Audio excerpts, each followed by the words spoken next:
Hello, everyone. Welcome back to the Quest for Success podcast. Man, I'm really excited for today's episode. You know, we bring on someone that a lot of people can relate to, and you know, he's given so much back to the community. He is the current head coach for Fresno City men's basketball program, and a lot of you guys probably know, he formerly came from Porterville College, where he was the head coach for several years, and it was just really great to hear his story, Zach. And I know we both enjoyed it today. Yeah, man, the knowledge that Rob's about to lay on you guys, it's worth more than gold. I'll tell you what, guys, be ready for this one. It's going to be exciting. Yeah, I mean, he shared just stories growing up in Brooklyn and also Queens. I know he'll correct us and make sure we get that correct. He was born in Brooklyn, but that's not where he grew up. So anyways, I hope you guys enjoy so much wisdom, great stories, and it was an absolute pleasure. So ladies and gentlemen, please welcome Mr. Rob Haynes to the Quest for Success podcast. All right, everyone, welcome back to the Quest for Success podcast. Today we have on Rob Haynes. He is the current head coach for Fresno City men's basketball and former head coach for Porterville College men's basketball program. So welcome to the show, Rob. Appreciate it, fellas. Thank you for having me. Yeah. Do you want to go ahead and ask the first question? So we do a little mental minute, just kind of getting warmed up. Anything we do, whether it's on the basketball court, on the track, or whatever, you always got to warm up mentally and physically. So kind of get us warmed up mentally here. For sure, man. We're going to start off this mental minute with question number one. You know, I'm not even going to say that because I'm sure that you're still a competitor today. You know what I mean? So what's your definition of a competitor? My definition of a competitor is a person who is just compete in everything in life, you know, a person who don't settle, a person who's ambition, a person who thrives and just off of any little thing that motivate them, you know, not just, you know, because sometimes people are not self-motivated, right? You know, or they are, but they kind of lose it a little bit, so they need something to get them going, right? You know,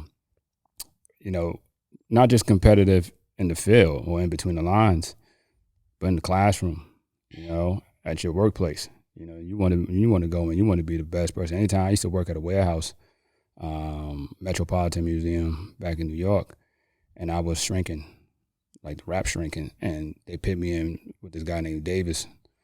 He was an OG. And so I learned from him. He was the best one. Right. And then eventually I took his spot.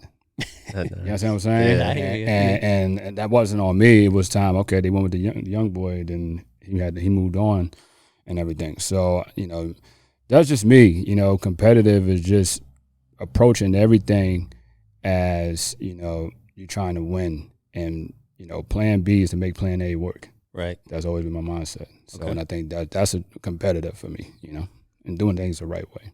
We were talking briefly about some of the athletes you kind of, you know, embodied growing up and stuff, but who's your favorite athlete or athletes and why? My favorite athlete of all time? Ooh, man. There's a lot of them, you know. Of course, you're going to say MJ, right? We talk about MJ. Yeah. I Ken Griffey Jr. Okay, there we go. I would just talk to my son about him. He didn't know anything about him, really, you know, and so me and my son, my older son, Ken, we was, you know, chiming in on him, and everything that he did, everything looks so smooth and it's easy, you know what I mean? It's kind of like when you watch Kevin Durant play. Yep. Right, and it just comes so easy. Yeah, so smooth. Yeah, just smooth with it, you know. I think that, you know, Serena Williams, she's a big-time athlete.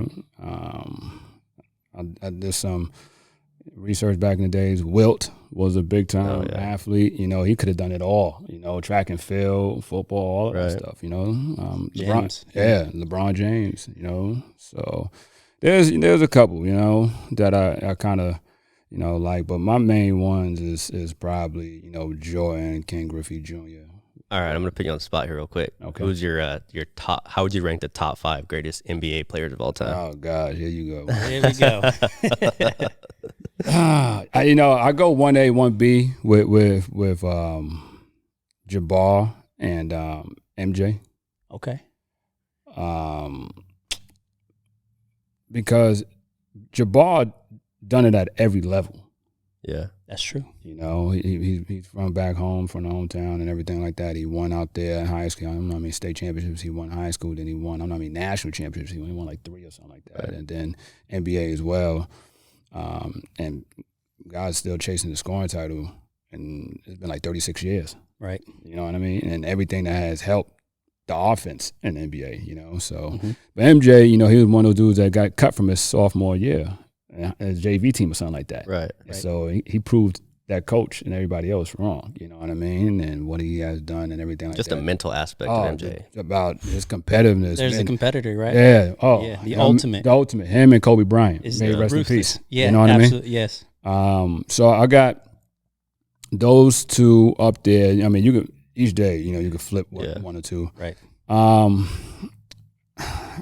think that you got to go with Bron.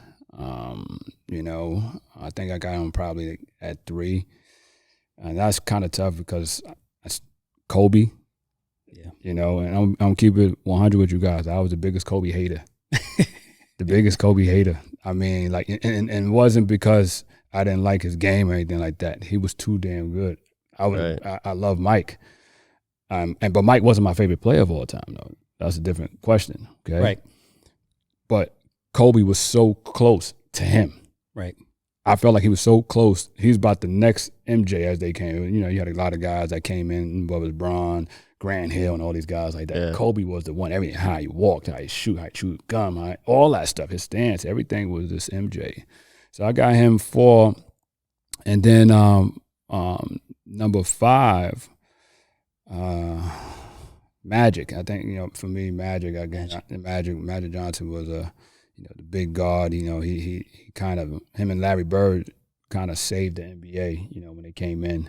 And, you know, he transformed everything. Showtime. I was just watching highlights on him yesterday. Yeah. You know what I mean? Just watching, and I don't play no more, but I was just watching. It gave me goosebumps. So those my 5, but it flip-flops, you know what I mean? And so, Then you got Kareem right there. Yeah. Oscar Robinson, all those dudes. Yeah, Oscar Robinson. That's what I'm saying. Like, that's why I said when you answered that question, I'm like, oh, gosh, man. It's completely opinion. You know what I mean? Yeah, for sure. Yeah, you know, definitely, so. Definitely.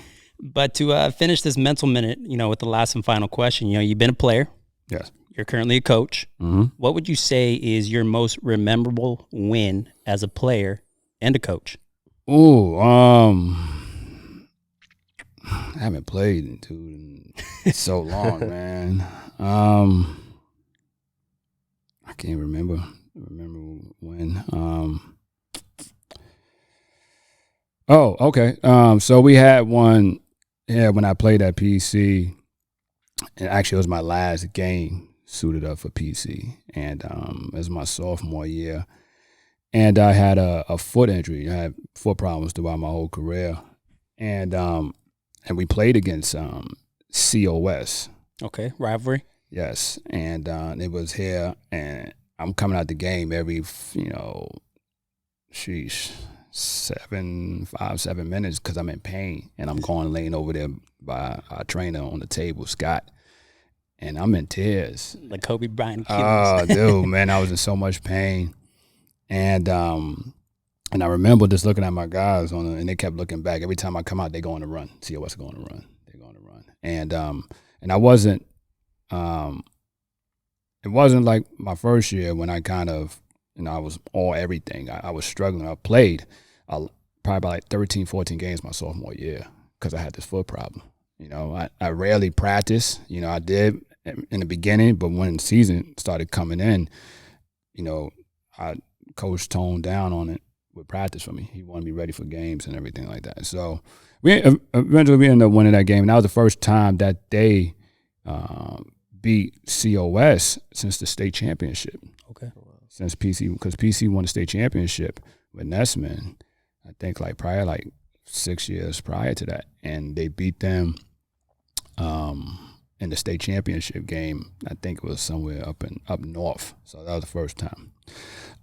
In regards to coaching, there's been a lot. I would say.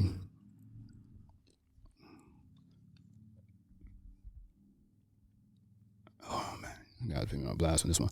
So I keep it locally. Again, as a coach, it was against COS. COS, okay.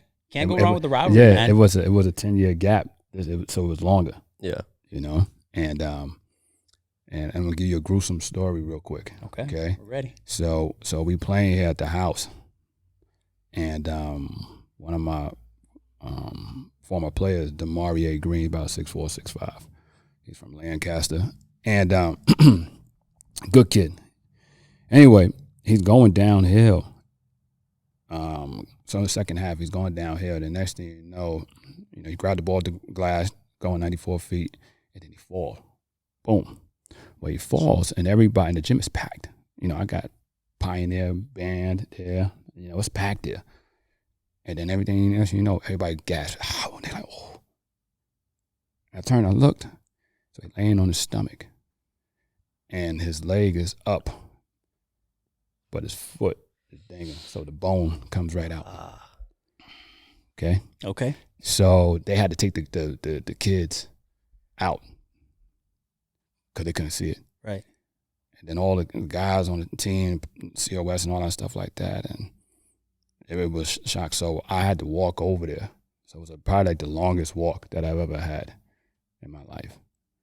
And but when I was walking, I got tunnel vision, and I make sure when I'm walking, I'm even looking at him or looking at the doorway, but I'm not looking down. Because I knew if I got to walk over there, I got to be strong for this kid. Right. And I'm emotional, you know what I mean? Like I love my kids to death. I'm very passionate about my guys. Former and current, even if I can't stand you, I still got love for you. Right. And so when I walked over there and I'm talking to him, he laying down, he's crying, he's about to go into shock. And, I just try to talk to him and everything like that. And, eventually the ambulance came. It felt like 2 hours. I mean, they came like 15, 20 minutes late. That's a long time for somebody to be laying out there with his bone. Yeah. Yeah, dude. And so I'm just sitting there trying to comfort him and all that stuff like that. So at that moment, we was, I think, down by 4. And after that was done, they took him out. I walked off, and I walked straight outside. And I had to gather myself. I was out there boo-hooing. I had to. I had to let it go. Yeah. You know what I mean? You could do so much you could do. Because, they look at you as a father, coach, and you the biggest, the biggest, strongest, the strongest. So I went out there, let my emotions go, and then I was like, okay, Rob, we got to get it together. So we went back in there. They gave us 5 minutes to get warmed up, bring the kids back in and people and all that stuff like that. And then from there, I brought my guys in, and then after that, I said, don't do it for nobody else but DeMar, because that's what he wanted. Boom. That was it. Flick of a switch. Dude, I think we won the game about 20 points or something like that. Wow. Jeez. Yeah. So it was against COS, but it was what else that came with it. You know what I mean? Sure. And actually, that kid, he came back the following year, redshirted, played the next year, ended up going to school in Minnesota. Hell yeah. It all worked out. And now he got his own clothing line. Oh, nice. And all that stuff. What's his clothing line called? It's called, it was J and something. J and something. Once I figure it out, once I get it, because I seen it on IG and all that. So okay. Yeah. Cool. Yeah. So, Okay. yeah. So I want to kind of start off. We talked before. I mean, you were born in Brooklyn, but you kind of grew up in Queens. Is that correct? So, what was your childhood like growing up? Down there. This was when were you born? What? I was 81. So I was born in 81 in Lutheran Hospital in Brooklyn, in Sunset Park. Okay. There's a movie on that, Sunset Park. There's a basketball movie. It's a good one. You guys need to check that out. And then I was raised, I lived in Brooklyn till about like 2 years old, 2 or 3 or something like that. And then I moved to Far Rock with my grandmother. My grandmother, may she rest in peace, probably the strongest person I've ever met in my life. She raised 15 of us. Oh, wow. Yeah. She raised 15 of us. She had 10 10 kids of our own, 5 boys and 5 girls. My dad was the first one. He was the oldest one. And then she raised 5 grandkids, and I was one of the 5. And so, growing up out there was, in the 80s, it was a challenge. It was fun. It was fun. It was difficult at times. I grew up across the street from the beach. So Far Rockaway is a peninsula. It's a strip right off of Queens. And so it's surrounded by the bay and the beach. So in the wintertime, it's the coldest place in New York City because you got the breeze and all that hitting you from both sides and snowing and all that stuff like that. But in the summertime is probably the best because it gets humid out there in New York. Okay. And now you out there, you got the breeze kicking in from the beach and all that stuff like that. And so when I came out here to Porterville, I kind of missed that beach because I was there, but I didn't take advantage of it because it's freaking right there, like a block and a half away, literally. I seen a lot growing up in my childhood. I seen a lot. I think growing up in the projects, I grew up in the projects, 8104, Hamels, projects, shout out to Hamels and everything like that. 3-room apartment, 7-story high. At that time, wasn't no intercom, wasn't no security out there. It's crazy because you see so much going on. You walk out the building, you see gang members. You're talking about the 80s, 88, 89. That's the crack pandemic. Right. That's when things was going crazy. So when the movies that you guys seen, I lived in that. I seen it as a kid, and so seeing that stuff, you can easily be influenced, right? Right. I thought my grandmother did a great job. I was about to say, man. Yeah, I thought she did a great job on us. My pops, he was there and everything like that, and he lived in Brooklyn, so we would go spend time out there in Brooklyn. He disciplined us and all that stuff like that. And, he installed that respect. And that's the one thing I live off. Respect. And I do that with my kids as well, my players, even coaches and peers. I give respect, so I want it back. So my pops used to always teach that to us. My mother left us at a young age. She left me at 1, and my other brother Mike at the age of 3. So that's when my pops came into play. Then he could do but so much, and then we went off. Me and my brother, we separated for a little while, for about like a year. We went with our aunts. My aunt Donna I stayed with, and then Mike went with my aunt Marsha, may she rest in peace. And then we went with mommy, grandma. And then with my grandma, she took care of us, and that was all she wrote. But going up there, you've seen a lot, and I think I seen my first death at the age of 7, 9 years old. Jeez. Yeah, you got some adversity real quick. Life introduces itself real fast with you. Yeah, and so growing up in the hood, your thing is, you either trying to figure out a way, 2 ways. You're trying to how to survive, right, or how to get out. Right. You know what I mean? And mine was both. I was trying to surviving, but also trying to figure out a way to get out. And but it taught me a lot of stuff, man. And in regards to camaraderie and and just building relationships. I go back home. I'm trying to get back out there next month, and I still got the same love that I did back then. Actually, they're really proud of what I've accomplished. And again, there's some bad and but there was a lot of good growing up in that, and that's where I played football, and that's where we played tag and wrestle on a pissy mattress and all that stuff like that, you know what I mean? And had the free school lunch and everything. And for sure. So what do you think that, like, because I mean, you grew up with a lot of people that probably didn't, that ended up dead, that didn't get out of the projects and stuff like that. So what was it for you? Was it your grandmother, the discipline from your father, that kind of helped you guys stay on track? Yeah. What was the difference there? It was a combination of a lot of stuff. You know what I mean? I had them. I had my brother Mike. You know, shout out to my brother Mike. He knows he plays. Even though he's a year and a half, 2 years older than me. You know what I mean? But he still laid in. The iron fist, and all that stuff like that.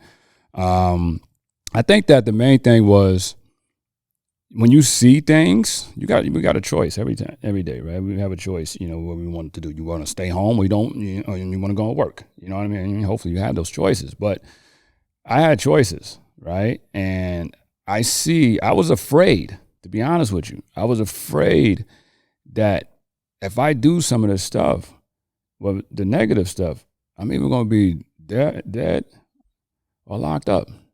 I didn't want that. You know what I mean? I didn't want that. And I think that was the greatness of parenting, of fear from my dad. You know what I mean? Right. That installed that with. That's the OG stuff. They don't do that like that no more. You know what I mean? And I think that played a part. And my grandmother she was on cruise control throughout. And everybody was crazy in the household, but she put it on cruise control and nothing bothered her.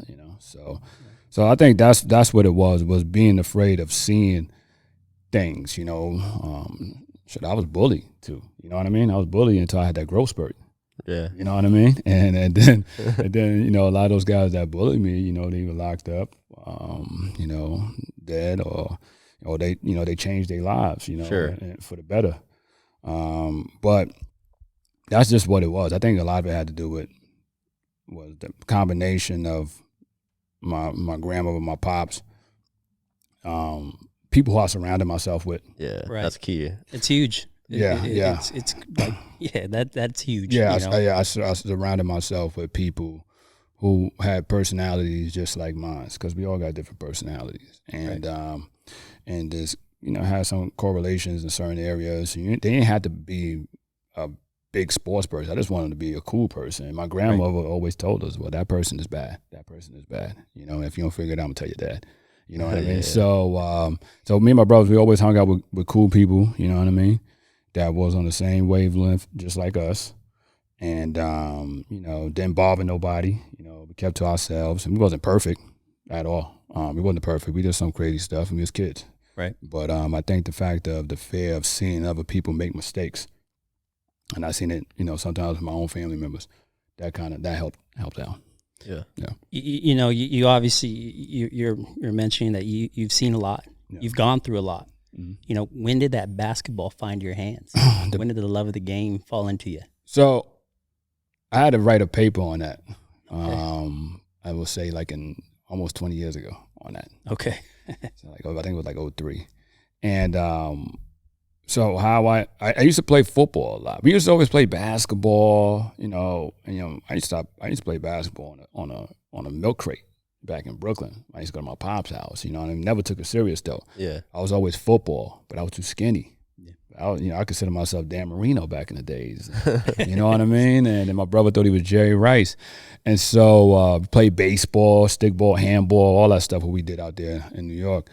But I would say what made me kind of gravitate more towards basketball was two things. One, football, I got hurt too much. I got tired of, and all the pain and everything like that. Basketball, you get hurt too, but that was different. Football was different. That was too, and that was fresh.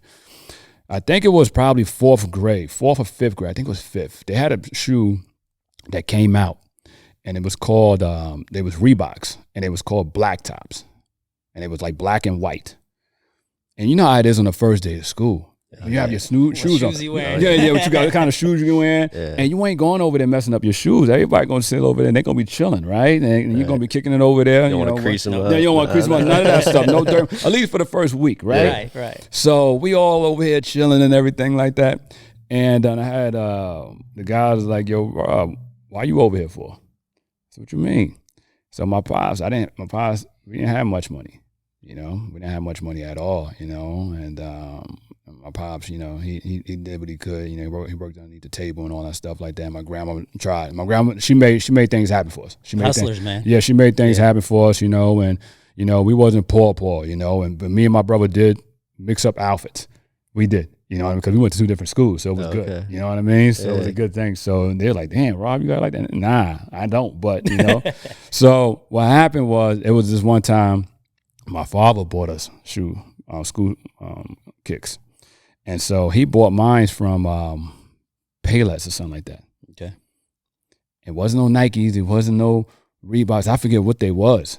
And it was pretty bad. And so they was like, Rob, why you over here? You ain't gonna mess those. You shouldn't care if you're gonna mess those shoes up. And I felt so bad. And we were sitting at the bench. And it's like the first, second day of school. And everybody got their Reeboks and their Jordans on and all the stuff like that. And I got my Payless is probably about like $25, $30. So what I did was I took that basketball. I picked up the basketball. I'm like, all right, cool. And I went over there to the far left. It was 3 hoops. And I went over there to the far one, because there wasn't nobody going over there. And I went over there, and that's when I just started shooting. And that's when it kind of like, all right, I'm seeing the results, because I could be able to shoot it back then.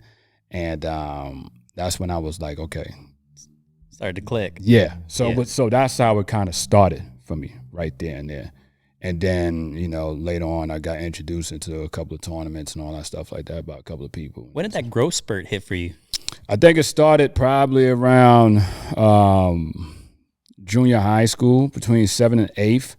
And then I had it again somewhere in high school, and then again a little bit college. College? Yeah. Dang. Yeah. So it was, because I was smaller than everybody else going into like my 7th grade, because we did our junior high school, which is middle school. They call it middle school. I was 7th and 8th out there. And so I believe it was, I think it was 7th grade. And I came back and that was it. Yeah, and I just started going. So from there. So where did it kind of go from there? I mean, obviously you played high school ball and everything. You know, were there certain guys you were kind of looking up to? Obviously, growing up in New York, there's, you know, so much talent, all the NBA players and college kids coming up. Role models? Was there someone you kind of like wanted to like embody or kind of look to? Well, I looked up to emulate? 2 dudes, and well, the closest people you're gonna always look up to is the people that is within your area. Yeah. Right. Especially if you come from a place where you can afford. See, we had travel basketball and all that stuff like that. But I played for a team called Brooklyn USA. Shout out to Tippy, and I did that for a little while. But I didn't take it to the point where I'm traveling out of state and out of the country. Yeah. So who are you looking at? You're looking at the local dudes. So I had 2 guys. Actually, it was 3. It was 3, maybe 4. Guys I looked up to. One was a dude named Corey Dickerson. We call him Shake. And Shake is about like 6'4". And I was just out there with him in New York last Mother's Day weekend. And I've never seen anybody in person. I've seen some dudes that made the game look. When I talk about the Ken Griffey. Right, smooth. Oh, dude, it was different. I mean, this dude go up in the air, you go up there and cock it back at this, like everything was just poetry. Oh, it's poetry in motion. Man, I'm like this. So I tried to mimic my game behind him. Okay. Then there was another dude named Shandu McNeil. Shandu McNeil was he had everything intact. You know what I mean? Like he had the schoolwork and all that stuff like that. He had a tunnel vision where he wanted to go. Yeah. Shake was kind of more like in the streets type deal. This dude had a vision. I mean? Yeah, Shake. He was the dude that was super talented, but like I don't need this. Right. Shan was like, okay, I'm gonna make this happen. Shan was a small point guard, and so he was played at St. Bonaventure, played Division I, then went to go play pro ball and all that stuff like that. He was the professional in regards to that area. And then we had a dude named Marv, Goldie, a.k.a. Goldie. And you're talking about the flashiness, the Magic Johnson and all this stuff. He'd come down, put his leg on your shoulder, going between the legs, you know what I mean? Wrap the ball around your head and all that stuff like that. This is stuff that I was seeing in the projects. Yeah. And then there was one other dude named Stephon Barnes. He was about like 6'3", 6'4" point guard that was similar to Mar, but he was taller. And he was, I think he was high school teammates with Ron Artest or something like that for a little while. You know? And so I tried to take all of their games and try to, of course you see the guys on TV and everything, but that's not realistic. Yeah. That's not realistic, right? So you see that, but I see these guys every day. You got a personal relationship yes, with them. Yes, and I'm out there with them and I'm watching them and everything. Were like these guys that. older than you?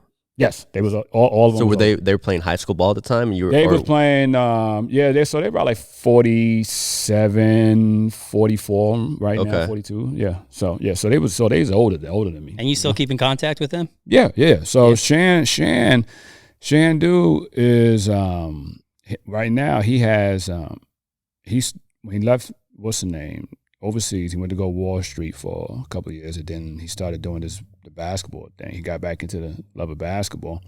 And so he has one of the, if not probably top 3 AAU programs in the nation of Long Island Lightning. Okay. I had his nephew here with me at PC, I think my first year, or my year as assistant coach, I believe. And then Shay got still talk to him. Steph, he just retired from Wall Street. He went to Wall Street so when he graduated from college from Temple. Yeah. And dude is already retired. Dang, 44, he did it right. 44 years old. Bright. He's some bright brothers. And Marv, Goldie. Talked to him. I seen him a few years back. I think he lives in like Atlanta or something like that. So all those guys still around. They still doing good. They still doing positive stuff and everything like that. And I tell them all the time, man, that those guys inspire me. I tell Shan that all the time. I talk to him all the time. Because he'll send me players. Yeah. So I got like 2 players right now that played from New York. That was somewhat a part of either his AAU team or his prep school that he got in the Bronx. Okay. So he's doing good things. Got to give credit and credit. That's cool to see those connections come full circle.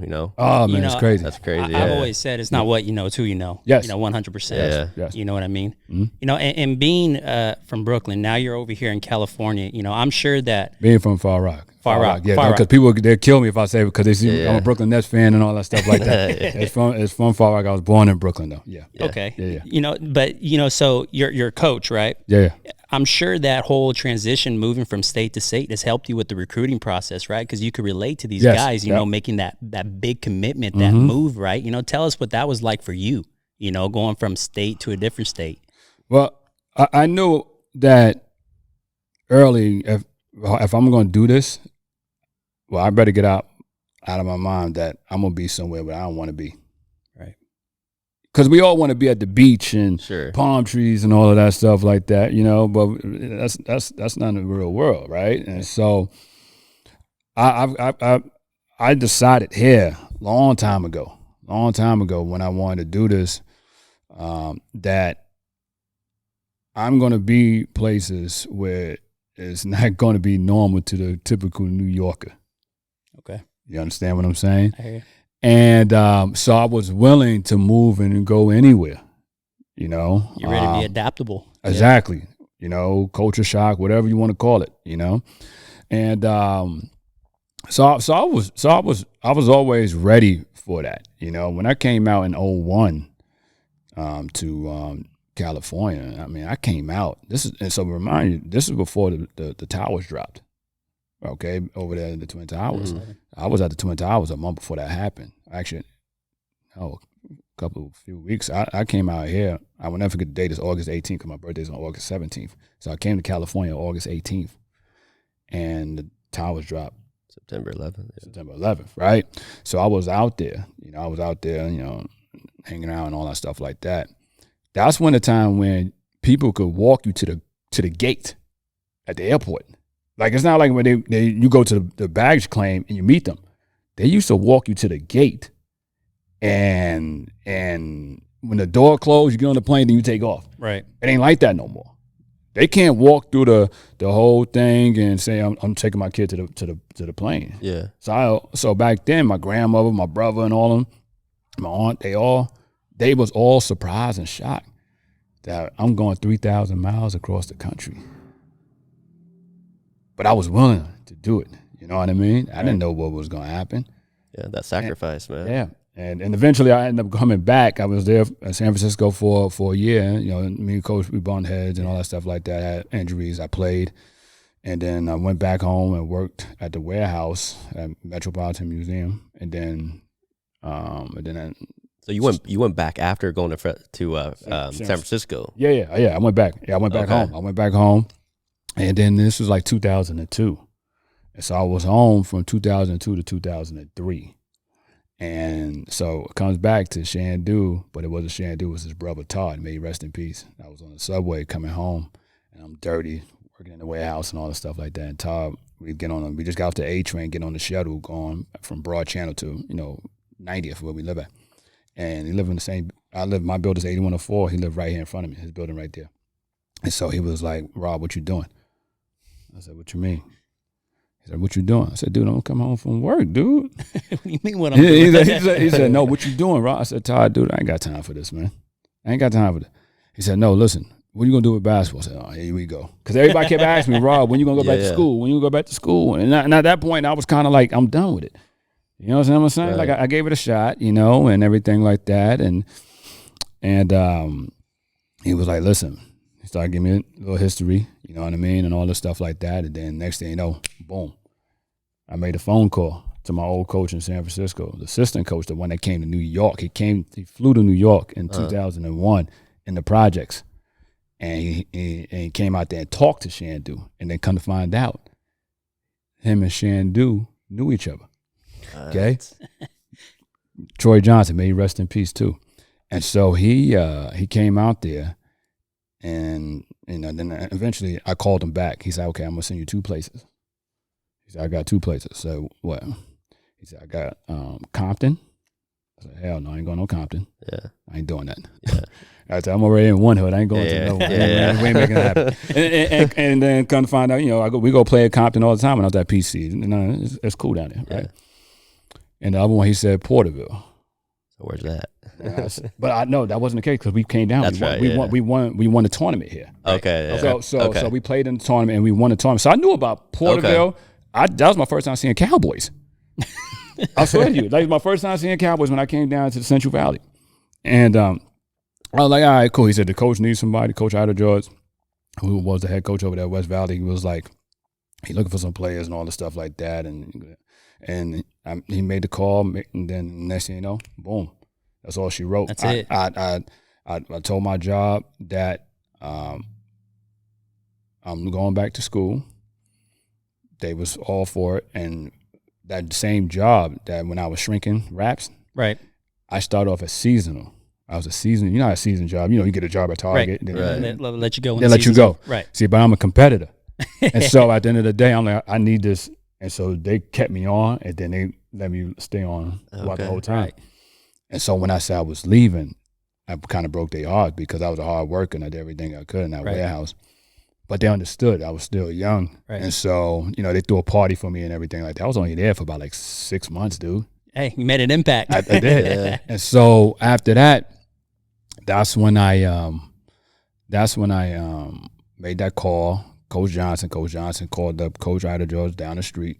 And then next thing you know, I was back out here in July of 2003 and sleeping around at different places. Right. You know what I mean? Just trying to figure it out. And then eventually we figured it out. And then I told my brothers and I said I wasn't coming back. It doesn't sound like you're a man of hesitation. Once you're gone. You know what I mean? Yeah. Once you say I'm going, I'm going. You know. And what advice would you give to players that are kind of hesitant about making that jump? You know what I mean? You could get influenced more now than you did 20 years ago. Yeah. Social media can influence you to have you thinking that you're something that you're really not. I can understand. And sometimes with kids or even parents too, it's hard for them to accept who they are. Right. And so for me, I always at that time, and I could have been influenced if we had this stuff. Yeah. Back then, right? I mean, so I'm not saying that wasn't the case, but I think with me, I think I was ambition, and I knew that I had something. I even knew that I had coaching in me as well because I was coaching. I started coaching a little bit at the age of 19, 20 years old. Wow. And I was coaching dudes. I was 16, 17. Yeah. And they listened to me. That's crazy in the hood. Goes back to the respect. Yeah, exactly. So, what I tell kids, man, that you get one life, right? Like you get one shot. And at that time, it was about making calls and all of this stuff like that. You can't Google kids back then, and their name would pop up and their videos would pop up. Right. Back then, it wasn't like that. You could do that now. We didn't have that access. You didn't have that. And so if somebody wants you and they're willing to give you a shot and an opportunity, and you feel like you trust that person and everything like that, try it. Don't hesitate. Try it. You know what I mean? Because if not, you could be replaced just like that. And I tell my recruits that all the time, man. I tell my okay, cool, you don't want me? Okay, I can find another point guard. Right. I can find another center. I could do that. I could just go online or make texts and all of this stuff like that. Yep. Well, at that time, that wasn't the case. We used to, some people had cell phones, and a lot of us had house phones. And you better make sure. Yeah, exactly. Right. You put your finger in it. And so you better make sure when somebody say they're gonna call you at 5 o'clock, you better be home. Yeah. Right. If not, you're gonna miss it. Right. That's not the case no more. And so these kids have a little different way for things in that aspect. But I would just say, stick with your gut. Don't let anything influence you. Talk to your peoples. Make sure the people that circle. You talk to your what was your grandmother, your brother, your sister, and all that stuff like that. And I hurt some people. I did. And I remember I hurt my brother. Not that. I think when I decided to stop playing ball, because I worked so hard. You know what I mean? I used to work out there, dude. I used to be out there working on my game 10, 11 o'clock at night, do gunshots. You know what I'm saying? Like I mean, I was so determined to get out. Every time there was shots, I shot more. I jumped on the ground. I ain't no fool, right? And I got up and I started shooting more. Anytime somebody passed away, it's a reminder. It is. What I mean? That's what it was. It's a reminder. Yeah. And then anytime, if I lost somebody, like I lost my stepmother, Rita, may she rest in peace, my sophomore year in high school, 97. And when I came home from a game, I found out. I walked in just from a game. My grandma was on the phone. She put me on the phone with my dad and told me what it was. I put my bag down, grabbed my basketball, went right straight outside. It's 11 o'clock at night. I'm shooting with tears in my eyes. That was just me. And I could have done it more. Right. You know what I mean? Because I always felt that there's another dude in every project that was doing the same.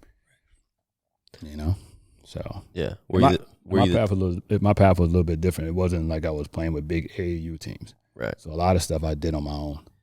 I would imagine you were the type of dude. I mean, if you lost a game in the gym, you're going straight to go shoot after. Yeah. No, it wasn't going to the gym. It was going outside. We didn't have gym. Yeah, that's what but leaving the gym, you were playing in high school and then going outside to go shoot or whatever. Yeah. We went to so my high school was right down the street, not too far. Beach Channel, and now they got all these charter schools now in New York. So my high school is it's like 17 names now. You know what I mean? So shout out to Beach Channel. But after that, after we practiced, walk underneath the L. If it was raining or snowing, we walked underneath the train L, subway L, and go home and pick the bag up. And do my homework. So I'll say that right now. I wasn't coming home doing my homework right there and there. But I used to, gym rats, man, or park rats, out there in the rain. And if it was snowing or something like that, we made a little, cleared out and worked on our craft right there, And I didn't know what I was doing, to be honest with you. I didn't have none of this stuff. I didn't have individual workouts. I didn't do it. I tell my kids that all the time. Like, I trained myself. Yeah. I did. I trained myself. And I took from the Shan dude, because those dudes were still playing. Right. They were still playing. So they didn't have time to sit back and, okay, come on, Rob. You're going to be here every day with me. These dudes are still working on their craft.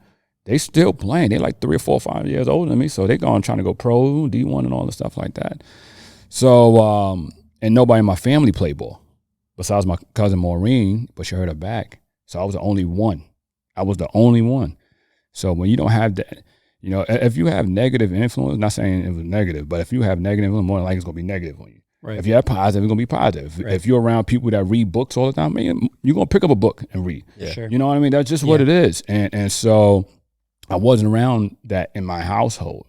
My uncles, and they watched it and all that stuff like that, but I wasn't around that like that. So that's what it was.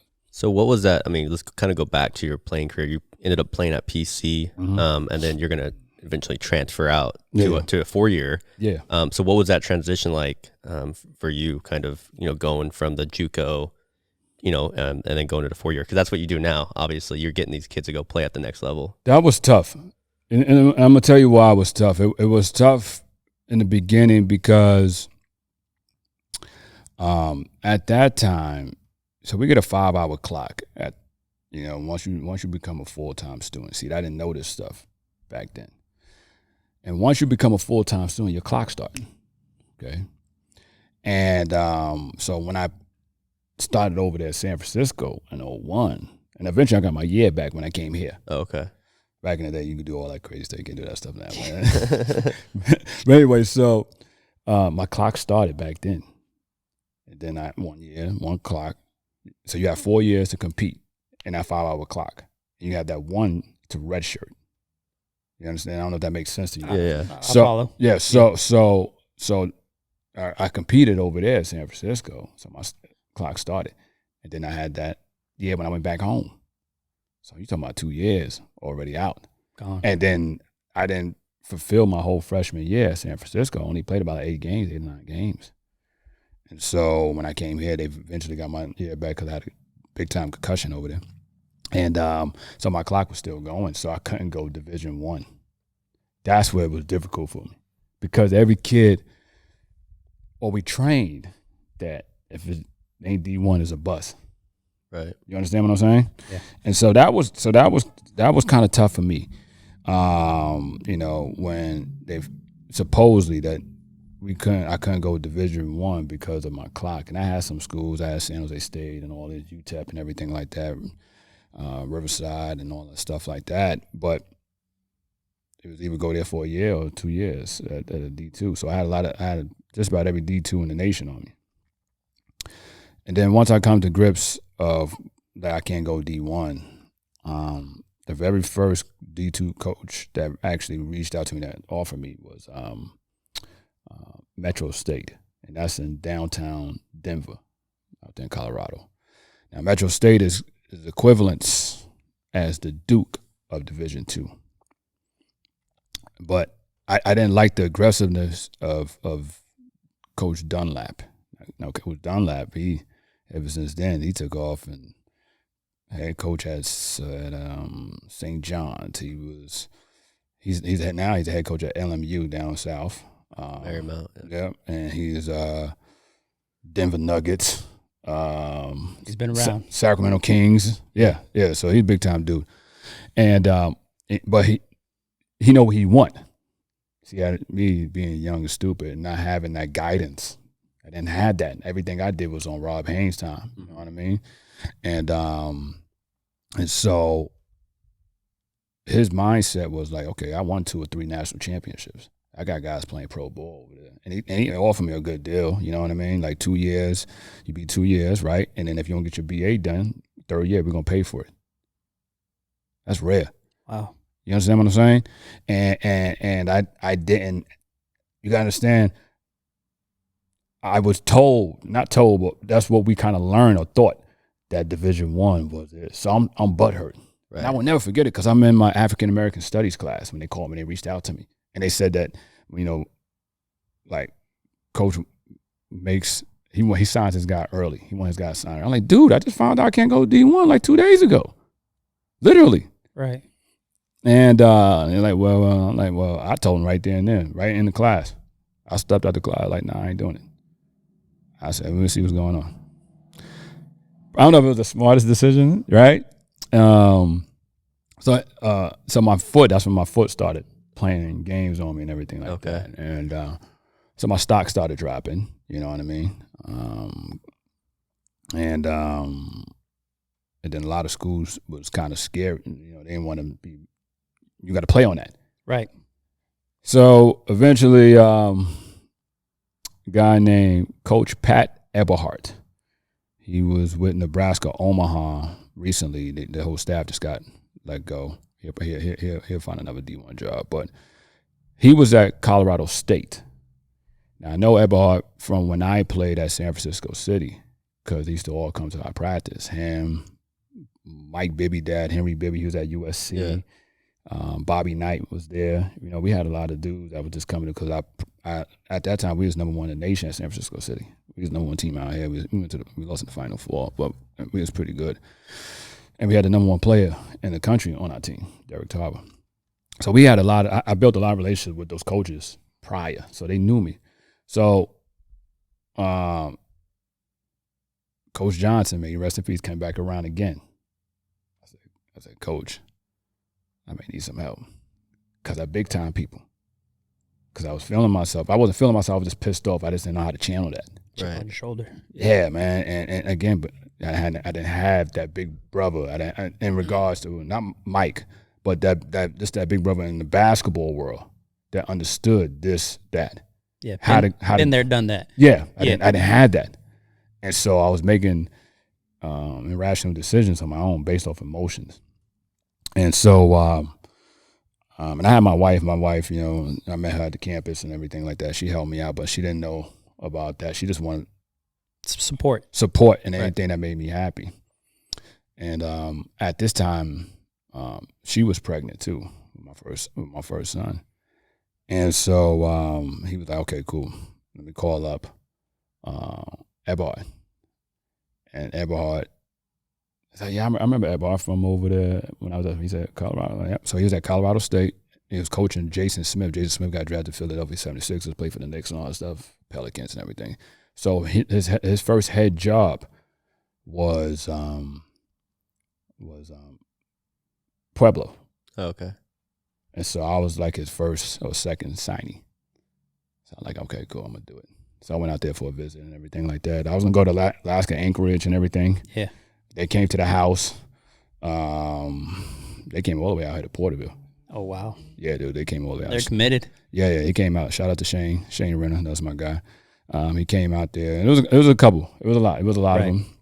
And but Eberhard, I had this thing with him from previous, so I was like, okay, we make it happen. Then went over there, second day of school. Third day. School started on Monday. We playing, so you know at NCAA, coaches can't do anything with you because of, you know, until official day of practice, which is like October 1st. So we playing. Coach let us play. So I'm over here doing my thing, killing and everything. I go and I take off.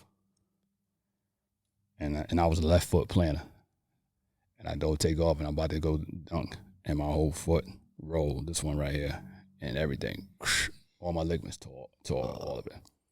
This is like school started Monday. This is on Wednesday, dude. And so I was out of commission for a while. Surgery?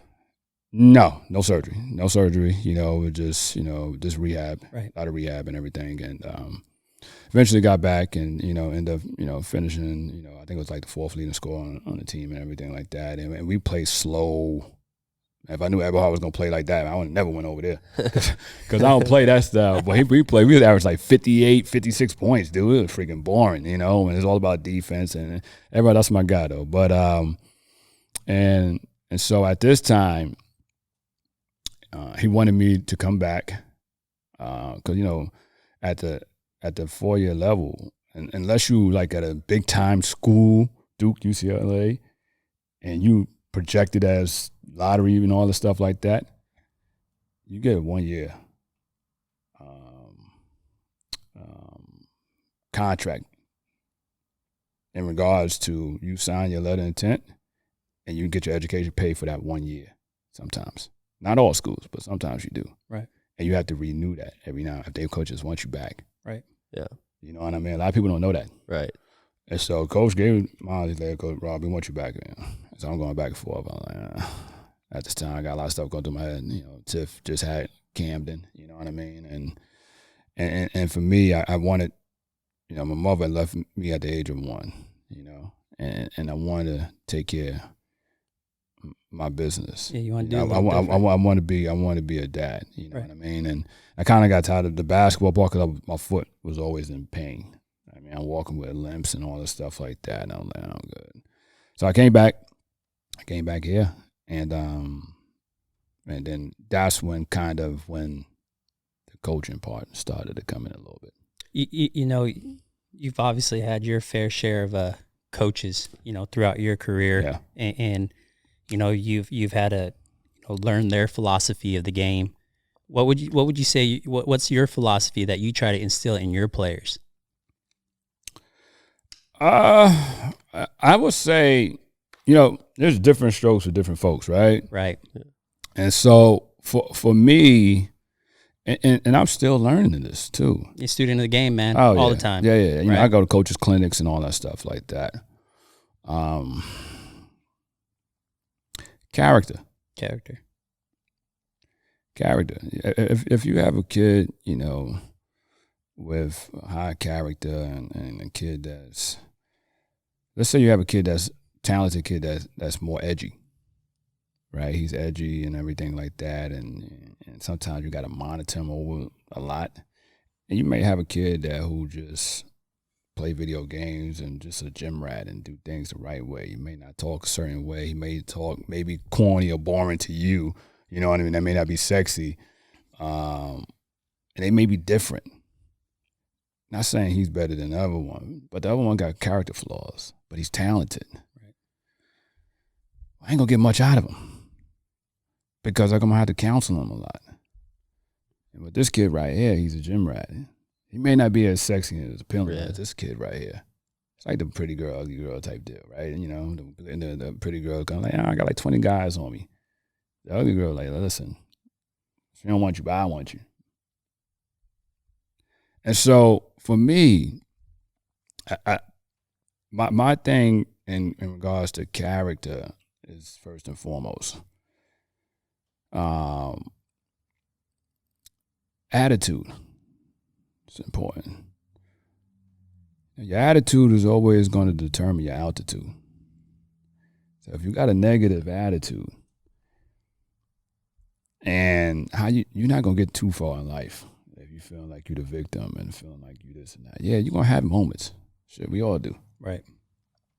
But if you stay positive, and that's hard to stay positive through adversity. It was tough, man. Because that's when I always tell my guys, I tell Nash this. Nash is, my captain. When adversity comes in, that's when I'm looking for you to be a captain, a leader. Not when we was up by 20, 30. That's easy. Yeah. Stand up, don't stand down. Yeah, that's easy. Anybody can do that. And so those are the things that, that come into play. Integrity and all of that stuff like that when it comes to, philosophy. Have you ever been on a losing team? Oh, yeah. Yeah? Hell yeah. Yeah, I've been on a losing team, and it's been tough. Yeah, how did you handle it though? You know what I mean? What was your way? Of getting through that. And the reason why I'm asking this question is because lately PC hasn't been the winning program. Yeah. And kids, they go in there and they have long seasons. Yeah. What do you tell them? Well, so when I played, when I went from San Francisco to PC, it was different. That's like, it was kind of like being in the penthouse to the basement. I mean, it is what it is. Right. Yeah. And so for me, I was let me focus on make sure I'm right first. And then, there was times that I had meetings like with, my teammates and all that stuff like that, who was on my team? Johnny Bartlett, who was here, Gus. I don't know if you guys know Gus Ramirez, you know what I mean? Zach Craddock, all these guys like that. A lot of those dudes. But you have to lead by example. I can't sit back here and tell you to do this and do that, and I'm over here sitting down. Right. You know what I mean? And so for me, when I played the first year, second year, like they see me out there playing with injuries and all this stuff. Like they see me putting up numbers with 1 foot, And so, when building a program, you have to start off with character. When I took over PC, I forget what year it was. I think 12, 13 or something like that. And they asked me 4 years later after I took over, and they was like, Rob, if you leave this program, can you say that you left it better than it is when you came in. Right. And I started thinking, I was like, yeah, we wasn't winning a whole bunch of stuff. You know what I mean? Eventually, my last 3 years, we was over 500. But we was winning in a different capacity where before it wasn't like that during the stretch. Like, so for me, I was like one of the last dudes that got a full scholarship when I played to probably like to when I got the job. That's a long time. Yeah. It is, yeah. That's a long time, dude. And so and there was guys that went on and everything, but I'm the only one that actually got a full ride, education paid for and everything like that. And then there was guys after, of course. But so we had to change the culture. You had to bring in character kids, right? And then you had to cut the fat off. And so when you start bringing in high character dudes, and then those high character dudes take care of their business in the classroom. You know what I mean? They take care of their business out there in society. Right. You got to worry about all this stuff like that. And in between the lines, now they're coachable. And then you start winning some games. You start competing first. You start competing. And then as you start competing, now those kids are starting to move on. Because they want competitors at the next level. Yeah, they want winners. They do. But they want guys that's going to compete and high characters. Right. Now, word is starting to spread. Yeah. Okay, Rob Haynes got these guys moving on. Okay, now here comes some solid players. Right. Now the solid players start coming in. Then you have the good players start coming in, right? And then next thing you know, boom. Okay, now it's starting to rock and roll. I got 5 since when I coached at PC. In my 10 years, I probably got the most guys playing overseas, playing pro ball. It's a big deal. Yeah, you know what I mean? Yeah. Just from that small school right there. But it wasn't easy, dude. It wasn't easy. It was hard. And you're not dealing with much local talent. You know what I mean? In regards to like compared to Fresno, LA area, and all that stuff like that. And you're dealing with some blue collar kids. Matt Zorn, who played for me, who's now over in Wisconsin. And he's probably one of the first dudes. I think he, besides Zach Grasmick, that got a basketball scholarship that was from this town. Yeah. One was at Granite, and I coached at Granite. Shout out to Granite Hills and Bud Luther and those guys. And then Maddie was one, and then you had a couple other guys and all that stuff. Sherrod will probably get one from PC this year and everything as well. So it's Nash should get one. Nash should go somewhere, But it takes time to build in the culture. So when I left there, now it was already good now. You're going to good. You left it mark. Yeah, you ain't got no violations. You ain't got none of that stuff. You know what I mean? You got everything suited and booted for you. And that wasn't the case when I got there at PC. Like it was looked at as players come in, play a year or two, and go back home. That was it. Don't get the AA degree and not transferring over, playing at the next level. And so we changed that mindset. Myself and, Coach Gus, he's now at Porterville High with Lance and them. Aliyah, she helped me out a little bit. She's on the women's staff right now. She's a head woman coach with me. And, my wife, she helped out a lot. We had a team who I built with over at PC, but it wasn't easy, dude. Sacrifice, huh? It wasn't easy. And so we got to do that over there at Fresno now. So, I mean, people watch Last Chance U, all this stuff, and whatever it is. But what's the biggest, I guess, challenges of being a JUCO head coach, recruiting wise in the classroom? Because I guess sometimes you do see these programs, they're bringing in kids that have maybe kickbacks from D1 programs and stuff like that need that help. So what are some of the biggest challenges of being a JUCO head coach, academic wise and athletic wise? Well, one. Academic wise, you already know that they're going to be a challenge to some capacities. There's a reason why you got to come here. They may not accept that, but there's a reason why. Whether it's academically, your character in regards to how you conduct yourself in society, or what you're doing in between the lines, you wasn't good enough, or maybe all three. You may have 2 out of 3. I don't know. Right. Or you may be a kid who just feel like, okay, I had those three, but I'm not getting the look what I feel that I should be at. Right. So let me go JUCO and try to get a little bit of experience or a little bit of exposure. You understand what I'm saying? I think the other thing is this too, is that at the JUCO level, it's so much turnover. You have a kid, if you're lucky, for 2 years. For 2 years. High school, you got them for 4 years. College, 4-year level, you got them at 4 or 5. At the community college, we got them for 2. If you're lucky, give or take, depending on where that kid, he or she may come from. She may come from the inner city, just like Coach Haynes. It may not have, I was the first, I'm the only male in my family. Well, actually, no, excuse me, my cousin, Tay, he's the head coach at Humboldt State. But at that time, I didn't know my cousin Tay. I didn't know him at all. I was the only male in my family with a degree. You understand what I'm saying? Right. Like, so again, we talking about like your surroundings. If you're not surrounded by that stuff, that's the only thing you know. Yeah. So if a kid who, Tyrone Hall, I love to death, my very first college recruit. I want to make sure my first college recruit was from New York. And Tyrone Hall didn't play high school basketball. Actually, excuse me, I lied. He did play. He took somebody's identity until he got caught. Played a couple of games. Took somebody's identity. Was killing.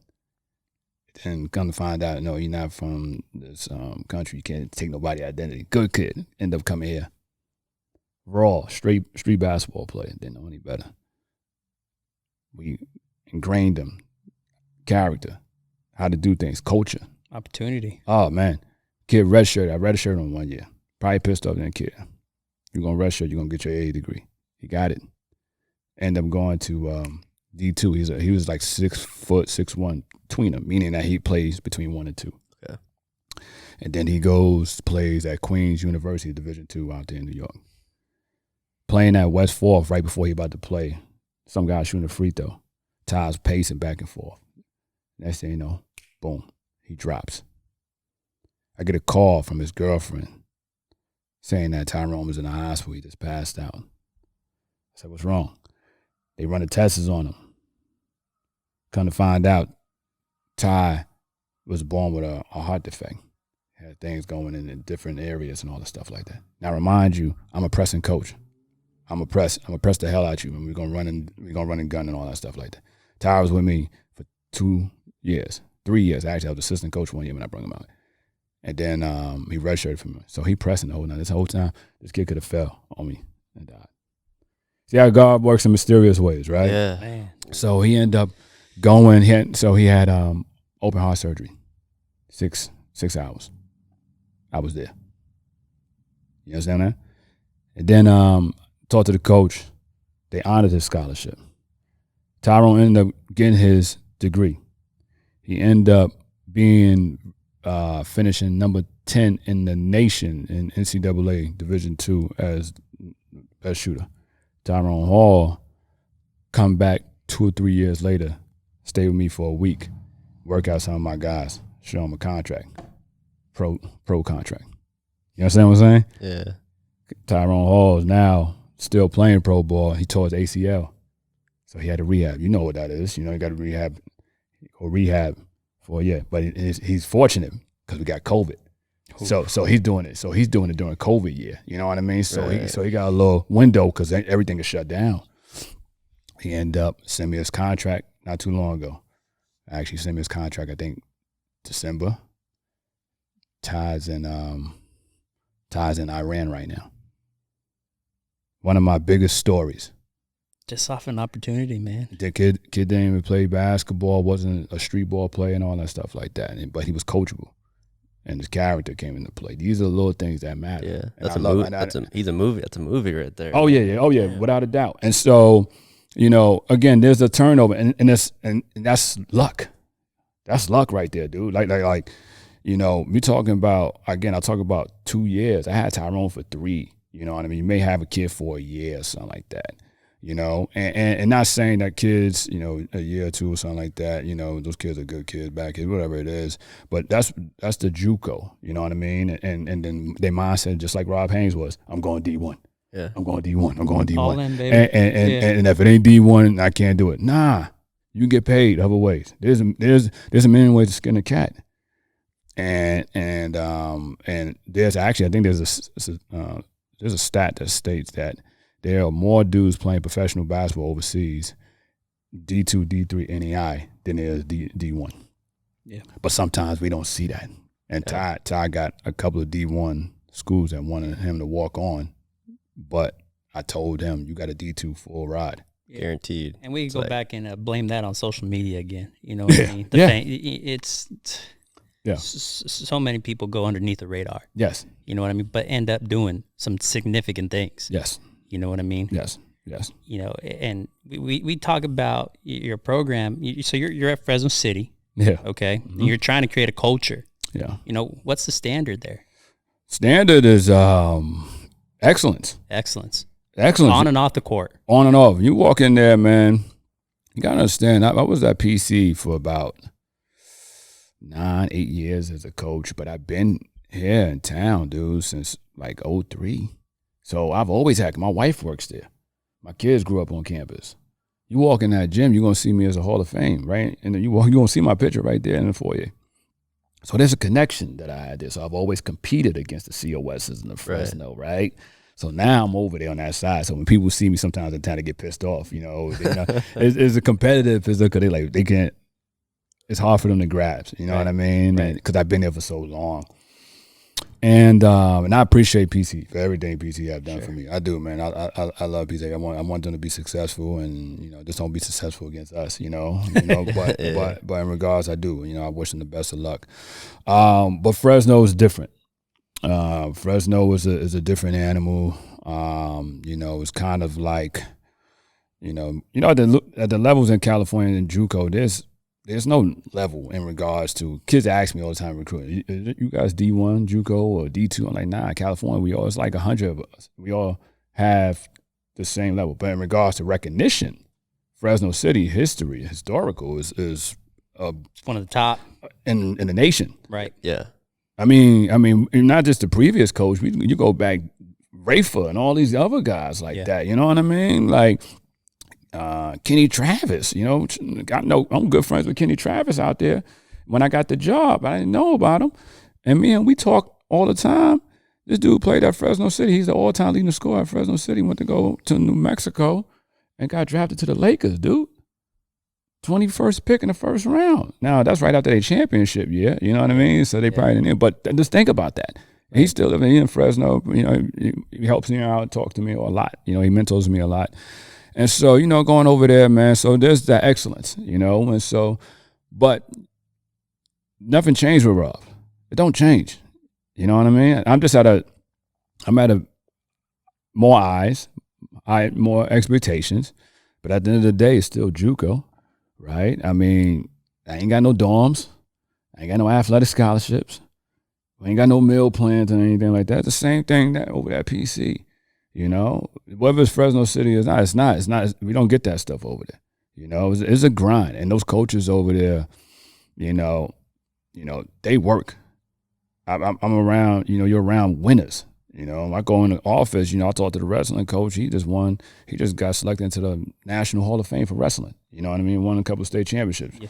Women's soccer, they just finished Final Four. Men's soccer. Women's basketball has been stored. Yeah. They've been Sweet 16. Volleyball. Me and Robley were just talking. She was talking about my daughter the other day. They just won state championship. You know what I mean? Like the softball team is like 23-2 or something like that. So it's just Fresno City League's winners, man. Yeah. Yeah. And so there's an expectation, there's an excellence, and again, their whole thing is, you bring in kids that want to be here, that want to be coached, and character and all that stuff. The same thing I was breathing over here. You know what I mean? But now those recruits that come in, when you walking in there, you're gonna see banners, right? And you're going to see people who are winners. But more importantly, they want you to win. It's not like, we're going to hold this back. Nah, he new guy. Right. You know what I mean? We ain't going to, no, because you represent us. Yeah. You know what I mean? And so for me, going over there, I love the challenge. I love the challenge. And it probably, rub people the wrong way and all that stuff. A lot of people was happy for me. A lot of people probably thought that, I thought I would be in PC forever, but that wasn't the case, and you got to go with, that's a whole different story. I don't want to get into all that stuff. Sure.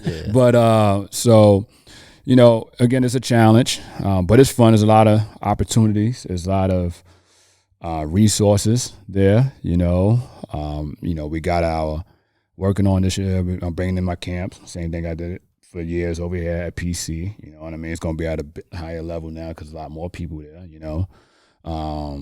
We bringing in Fresno first Pro-Am. I'm going to host that.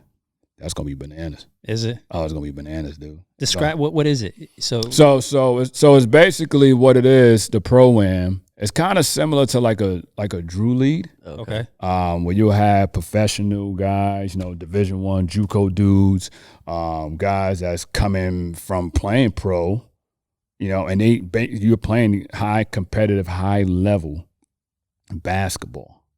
You know what I mean? Right there. And Fresno's kind of, again, I'm from New York, so you can't get no bigger than that. I don't care what nobody say. You know what I mean? You can't. I love it. Hey, listen, this is where my arrogance in New York come into play, right? So you're going to talk LA, Chicago. Okay, well, I'm from New York.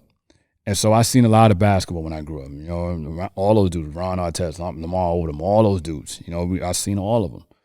And so Fresno is, when it comes down to the Central Valley, it's the mecca of basketball for the Valley. Oh.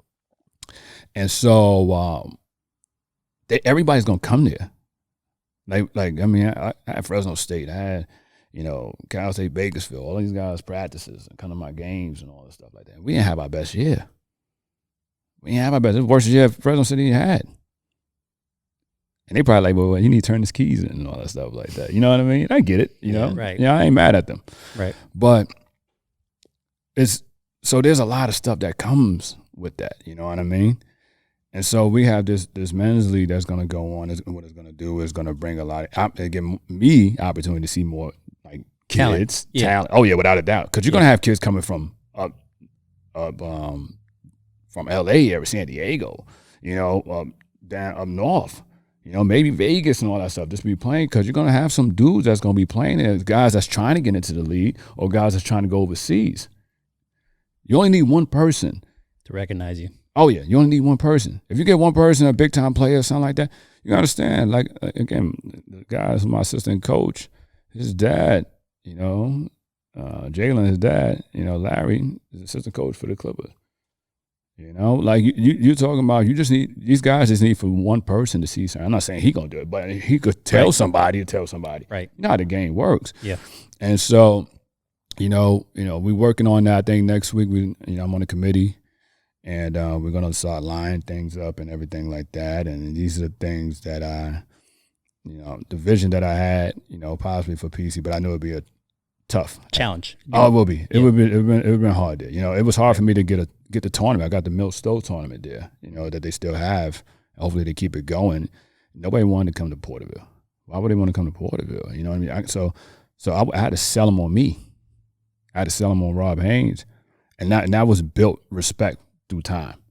Rome wasn't built in a day. Right. And so it took about like 5 years to get that tournament going. It's a long time, man. That is, dude. And that was the first tournament that they had since the Nessman tournament, since 99, 2000, dude, 2001. That's a long time. And people don't understand the work and the grind that I had to put in there. And sometimes I'm modest about it, because I try to stay level-headed as much as possible. But it was a lot of work that we had to put in. It wasn't just me. It was a village. Right. I mean, my wife helped out. She big time. And my kids. Coach Gus, he helped out a lot. And it was, at that time, it was just me and him rocking and rolling. We going Dolo Manolo, you know what I mean? And so now, I got a good crew over there at Fresno. And so it's going to be, we'll get back to the winning ways. But it's going to be my way. I'm not going to do anything out of character, none that I haven't done before. Yeah. And that's how I've always been, getting to the community, you know what I mean, and get out there to the middle schools, have those kids, having fun with them and all that stuff, playing back. We used to do that here, dude, you know what I mean? And because sometimes these kids, the only pros or college players that they're going to actually see is on the tube. And so my thing is this, if I can get to them and touch them and, play basketball. Give them that access. Oh, man. Yeah, it's huge. Yeah. Yeah. Yep. So, for anyone listening, obviously kind of coming into the Fresno City program. You've been doing this for a while. What type of kids are you looking to recruit right now to come to Fresno City? Like, you know, whether it's character, athleticism. We kind of touched on your standard at Fresno City. So who are you looking to bring in these next few years? Well, you know, like the type of kids. Well, I got to start.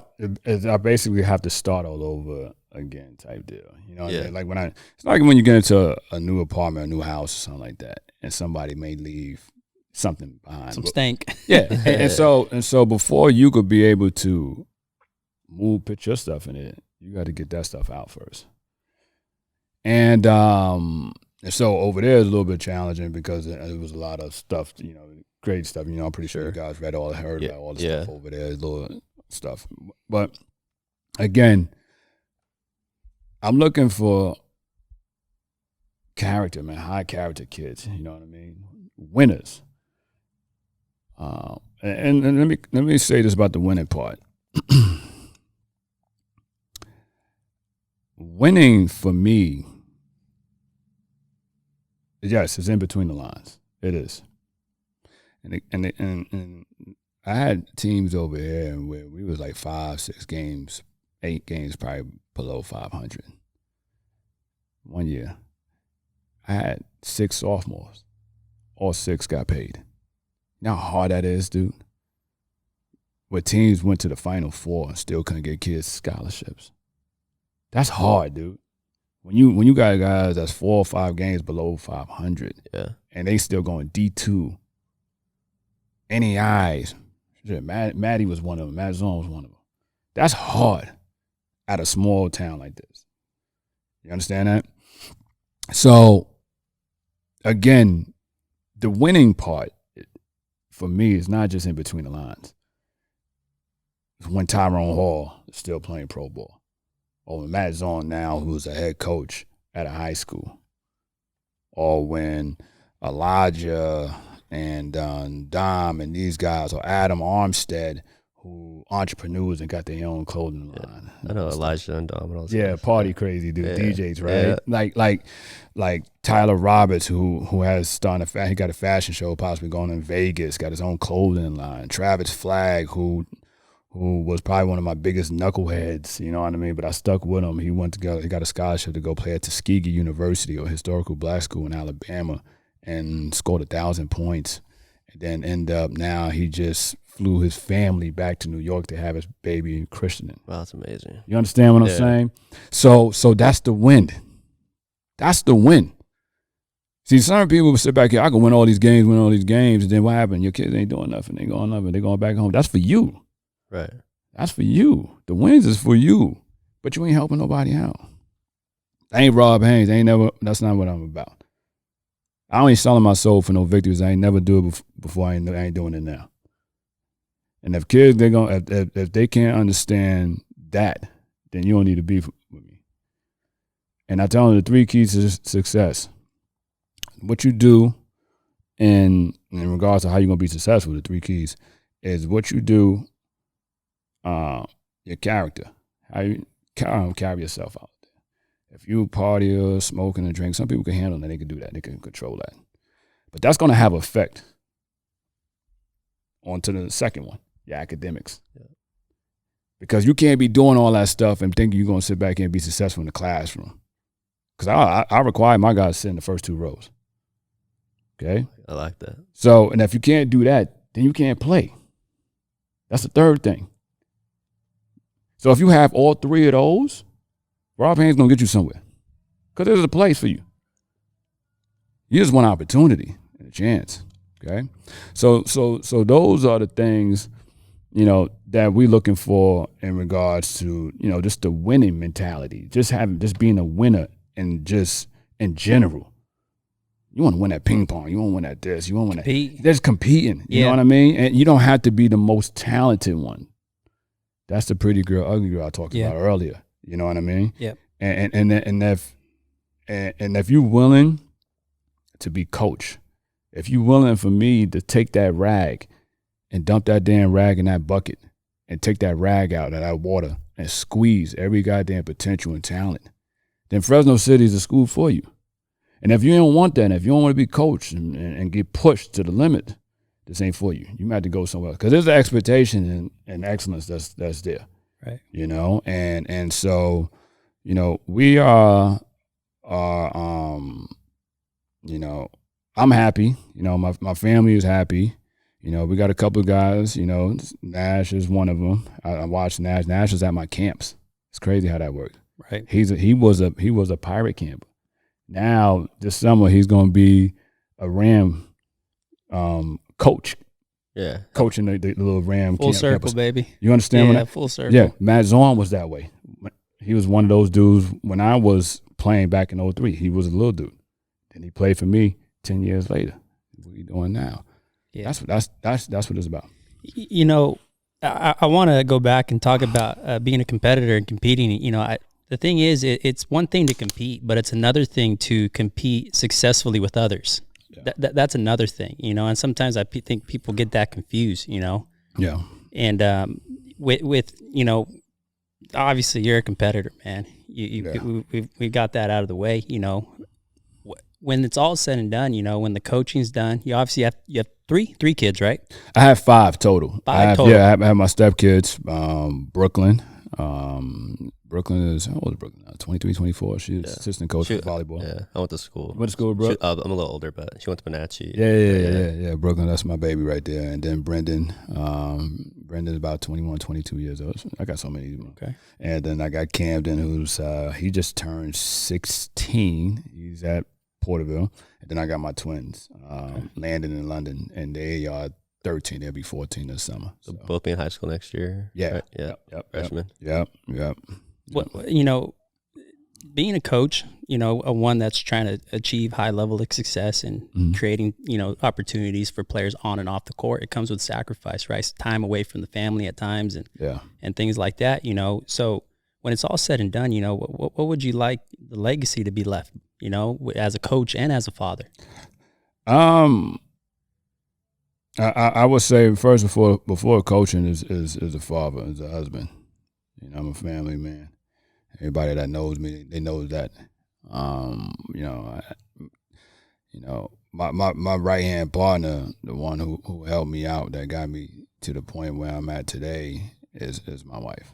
Yeah, and just I don't think I've ever seen you at a Porterville game anywhere outside, you know, in public without your kids and wife next to you. I've never seen you alone. Yeah. Never. Yeah, at least one of the kids. Always. We're a team. Yeah. You know, like today I was telling you earlier that we did the autism 5K walk today. I did a little sprint at the end, and when I'm done here, I'm going in my spa. But recovery. I ain't got it no more. So, but you know, Tiff is, she's amazing, man. She's done a lot, you know, for me and for our family, and just being that rock. Oh man, like without a doubt. You know, it was tough. It was tough, you know, leaving PC, because it wasn't just I was just leaving PC. I was leaving her behind. You know what I mean? And my kids, they go to Pioneer right across the street, dude. Yeah. So how that, you know, when school was over, they used to come across the street, work on their game, working on you know, the Vertimax and all that stuff like that. And so being gone, and she's done more than her share in regards to keeping this together. Yeah. You know, and that was hard, you know. But she's doing everything in her power, you know, and that's just her character. That's just how she is as a person. I think she's too nice, you know what I mean? She's the mother for the guys who's 3,000 miles across the country that don't have that. You know what I mean? The guys that, and when Coach Haynes say no, more than likely Miss Haynes gonna say yes. And so they go running Miss Haynes. Yeah. The kids up there at Fresno, you won't even think it's at Fresno. You still think it's at PC because of the love they feel it from her. You understand what I'm saying? Oh, dude, it's crazy. Yeah. You know what I mean? That's just what it is. And so, you know, we have our Thanksgiving meal and all that stuff like that, you know, with, you know, Big Nate, you know, he'll come through and make stuff food and all that time. My wife would do the same thing. Christmas, you know how it is, dude. Again, I got a special heart for all my players, but you know it's kind of different for guys from out of state because I know it. I felt it. Right. 20 years ago, I get it. And so when those guys, it's Christmas, and the local dudes at home with their parents, and those guys, they don't have that. So what Ms. Haynes does, she does gifts. She give them gifts and all that stuff. It ain't much, but it's something. Something. You gotta appreciate that. If not, you just something different. And so with her, she everything that I do, it goes through her. It has to. I has to get her blessing on everything because she is she plays a crucial role. She does. And not just student athletes, basketball. She does with everyone, you know what I mean? All the students and all that stuff like that. She still get students that was the general students that's at 4-year level that's reaching out to her because she's a financial aid director. And that's just how she is, you know. And so it was the perfect blend. With my kids, you know, same thing. You know, they wasn't, you know, well, Camden he wasn't because Cam is real. He's one of those type of kids that's comfortable, and so he got comfortable with hair. That's the only thing he knows. The twins are like, you know what I mean? My little daughter, she's like that. I'm not even gonna live in L.A. or New York or Paris or something like that. You know, and she's like that. Cam is like, no, I'm gonna stay here in Porterville probably. You know what I mean? That's just his mentality. So it took them a while to adapt because it's new, it's different. But you gotta understand that question that you asked me earlier in regards to going from state to state and all that stuff like that. I trained myself a long time ago. Preparation. Yeah, and I could be able to adapt to anything. You know what I mean? And coming from where I come from, you know, I always say this, and you guys could correct me because I'm from the city. And I always said that's probably easier from a person for a city to go to the country than a country person to go to the city. You know what I mean? Yeah. Because I think that, you know, you could be able to slow down, but it's harder to pick the pace up and everything like that. Yeah. You know I moved. I lived down in Orange County. It's not really a city. Yeah. But I lived down a couple of years and I came back. Yeah. And it's not that I had to, but I wanted to. Yeah, it's usually like that. And so for me, I always felt like I could adapt to anything like that. You were willing to adapt. Yeah, willing to adapt. Yeah, that's the key. Right. And so my kids, you know, my family, you know, they wanted to do that, and we still live here. I built a house here. Right. You know, right when COVID happened, as soon when that shutdown happened on that Friday, I just got my keys. And so Ms. Haynes was like, listen, we ain't going nowhere no time. So you got to get you a hybrid or get you one of those what's-the-name cars. And, you know, because I live over there right behind Nazarene. So I just jump on 190, you know, 99, boom, I'm straight. You're gone. Yeah, I'm straight there. It's like an hour 10. I'm always on the phone. So it seems like it's 45 minutes or something like that. I'm always talking to family back home, recruiting and all that stuff like that. So that makes things a lot better, you know what I mean? In regards to me possibly, you know, other places and all that stuff like that. You know, I've gotten offers before. I mean, when I was at PC, I've gotten offers to go to different schools. Even so when at Fresno City, I got one, you know, to go to 4-year level. Mm-hmm. No, that's not my plan. My plan is I'm a JUCO dude at heart. Probably at some point, you know, but my kids, I got to wait for my kids to get out. Cause at that level, you on the road, dude. You on the road, man. And I see my family, but I don't see them as much. That's when you guys see me at the gyms and all of that stuff like that. That's the time I gotta have that time with them, cause I'm on the road. I'm out there grinding and all that stuff like that. So I know at the next level, that's the case even more. You gone for about like 2 or 3 months. Yeah, recruiting just. Yeah, and so maybe at some point, you know, when my last ones are done, you know, that may be the case at some point, but I don't see it happening, man. I want to win, dude. I want to win, but I want to win at a different rate, the way how Fresno City was winning. You know what I mean? I want that to be kind of like a factory of kids that's going D1, D2s, guys going pros, because I did it here. You want to change cultures. Yeah. You know what I mean? And again, at the end of the day, it's basketball. It's basketball, dude. There's no, everybody talk about pressure and no pressure, dude. Pressure was back in the days when, you know, grandmas had to figure out how to put food on the table. Yeah. That's pressure. You know what I mean? Or having to get when some guys and these kids got to pay their bills and their financial aid hasn't came on. and they got to get those lights turned on. If it's going, that's pressure. It's basketball, man. Same pressure, man. And, it's fun. You should have fun at it, and make a miss, and that's just what it is. And so, I like Fresno. I got love for it and everything like that. And they actually giving me everything that I've needed so far. You know what I mean? And how can you complain? Yeah, you can't complain, dude. Like, I'm at the top of the top. Just think about my story and the one I just gave y'all. You're talking about a dude from the projects that's seen everything. That moms left him at the age of. There's other chances of me being a college coach and a college professor. Because they call me professor too, because I teach kinesiology and all that stuff. Yeah. Less than 1%. It's less than 1% for me to be in the position I am right now. Right. So nothing's gonna faze me.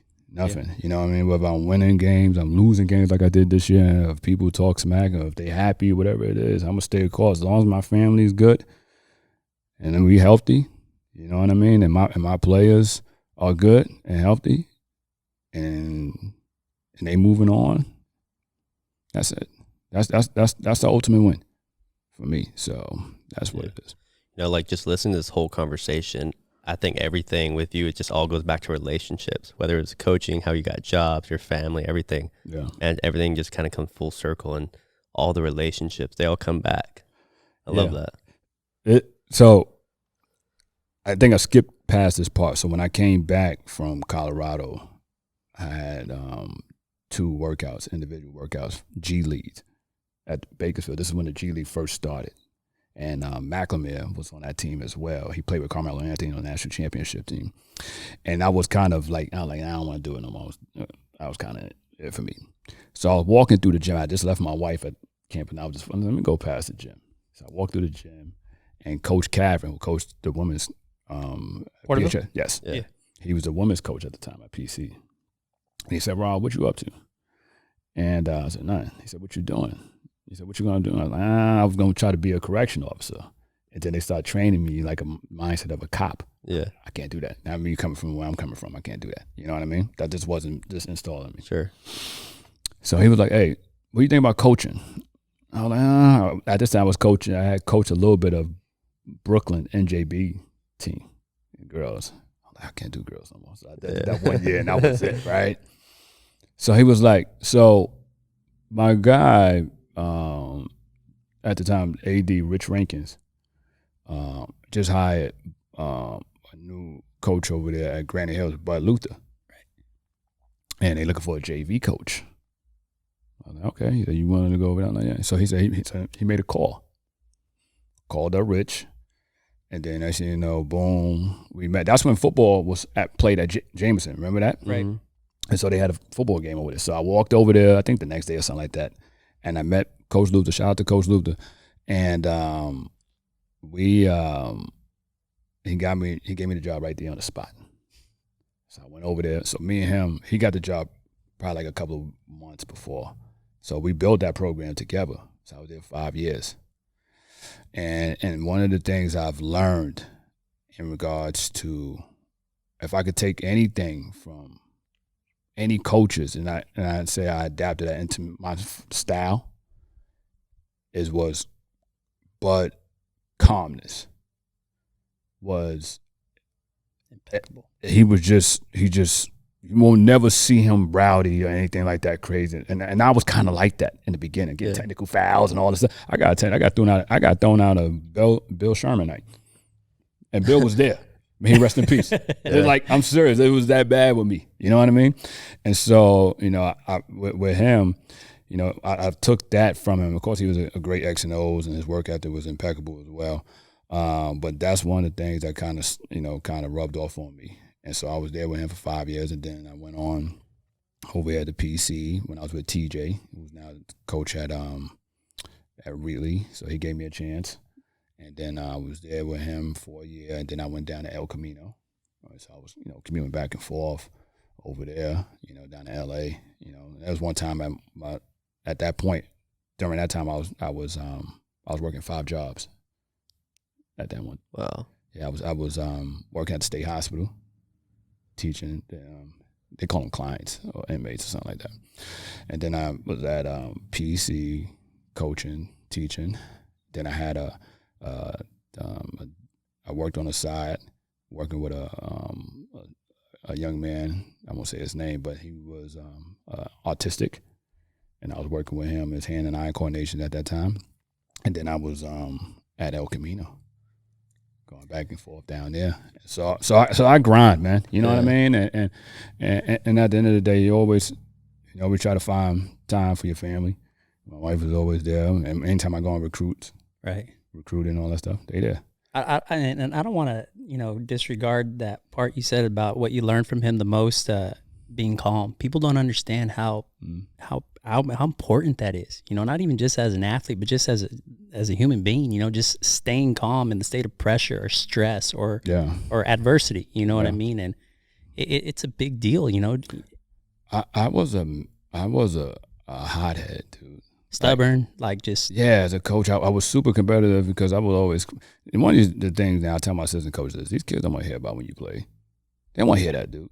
They don't want to hear care less. Huh? Yeah, they don't care. My sons tell me all the time. I tell my kids all the time, I'm coming out of retirement. Like, yeah, whatever, pops. You know what I mean? and so they don't want to hear that. They don't want to hear that. Like when we played at PC and all that stuff. Like, tell them, hey, no need for me to talk. See that right there? You understand what I'm saying? And so I remember when I was coaching at Granite, I think it was probably my last year too. And I was such a hothead, dude. Technical fouls and all this stuff like that. And you gotta understand, I'm still New Yorker, right? Like I'm still New York. I just came back from Colorado, so I'm still in that competitiveness, like super competitive, right? And it was a game I think we was going against Delano or something like that. Okay.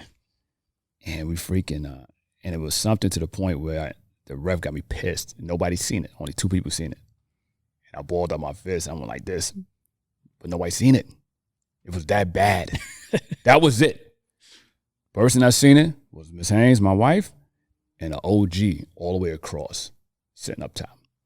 Now, the next day, I knew the OG, because he was this brother that worked out at In Shape. And they not too many black people that were working out In Shape at that time. Me, I could name Lloyd and all that stuff like that. I could name a couple of people. Anyway, so he was a correction officer, and he was at the game because his girlfriend, son or something like that was playing, something like that, and I don't know. So he said, listen, come over, let me talk to you. And I will never forget it. We were standing in the weight room area by the bench. Big old dude. He was like, yo, I was there yesterday. He said, I seen what you did. I said, what you mean? I forgot that I did it, right? I forgot. And he's like, I seen what you did with your fist and all that stuff. Nobody's seen it. So let me tell you this right now. He said, I'm about to retire like in another year or two. He's from Chicago. So he, Southside Chicago and all that stuff like that. He said that I, every single day, I get spat on, I get cussed at, I get all of this stuff from those inmates. I think he worked at Corcoran or something like that. Yeah. And he said that 2 things that I have done to tell myself, is it worth it? 1, I take out a pay stub, and I have it he said I had it in my back pocket. He said, more importantly, I have a picture of my family. And I take out one of those, and I ask myself, is it worth it to losing what I got for that, for words and all of this stuff like that? And when he told me that, I haven't gotten a technical foul since then. And that's probably about like 11 years ago, 10 years ago. Haven't. You see Rob Haynes on the side. It'd be like during the craziest games when I used to compete against Fresno and COS, and we talking about like at the tents and everybody's sitting down. They on the edge of because our games used to be kind of live. You know what I mean? I used to always have the crowd because I had the support and all that stuff like that. And people always come up to me, or they'd tell my wife, and they'd be like, how does Rob do it? He just sit there and just like, you know what I mean, arms crossed and all the stuff like that, not panicking. Every now and then I get like that. I'm not going to sit back here and say, you know what I mean? Yeah. But a vast majority of times when it's intense and all that stuff, like I got to be that way, because if I'm not that way, then they gonna They're break. gonna feed off of it. Right. Yeah, they're gonna break, man. And so, ever since that OG told me that at in shape, and I use that same analogy with a lot of my players. I use it with coaches now, younger coaches who I talk to and everything like that. Some of my former players who are high school coaches and everything, or college coaches as well. And it's just funny how it works, you know. So that's the you never know what that advice is who or where it's gonna come from, you know. Like he was. So you know when you go into Granite, crazy. you know when you go into the Granite and go into the Granite game, he was up there, up top. So soon when you come in, you pay for your ticket, he goes upstairs. He was all the way up top. I'm all the way across the home bench. 20 years later, you're still using it. Yeah, yeah, dude. That's awesome, man. Yeah, it's crazy, man. So, but being calm, it's played in your favor, though. You know. Yes, it helps me. You know, woosah. You know what I mean? And you know, not just in sports. I think just in life too, man. You know, you got kids, young kids. That's kind of like, you know, my kids are active. You know, and you know they piss you off and. And everything. And like my daughter got me upset one time a couple of days ago, and I sent her a long text message rather than telling her in person. But she felt it in the text. Yeah, she felt it. You know what I mean? And so you know it's like that, man. And we are challenged more nowadays than we was before. I think you know what I mean. There's a lot of this stuff right here that are kind of. It's changed the game. Oh man, it is. Yeah, it changed the game of life. Yeah, it did. God didn't design us to have that in our back pocket. No, not at all. No, I tell my guys this. I think I forget who but I tell my guys this. I give them this analogy a little bit. I tell them when I grew up in the '80s, you know, and probably like '80 son. And they still do it every now and then. The old school, the old OG people, when they make popcorn, they put it in a pan, put the butter in it, and they put it on the stove. And they sit back there and they watch it. And you appreciate the process that it goes through. It start heating up and all that stuff like that. And then boom, boom, boom. It takes a while though. Yeah. Then they came out the microwave. Unfold it, put it in there. Then it's done within a minute, something like that, if that. Right. I tell my athletes, I said, you guys are microwave. See, I'm the OG, the one, the popcorn in the pan. I'm gonna sit back there, I'm gonna watch it.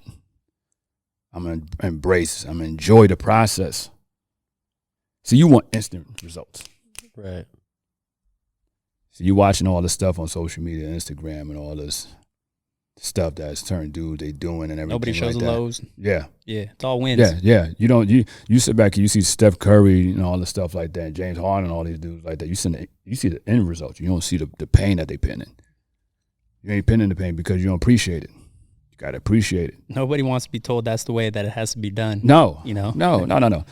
It's just like if I ain't working, if I get a check, if I ain't working and I get a check, I'm gonna go blow that money because I ain't work for it. Right.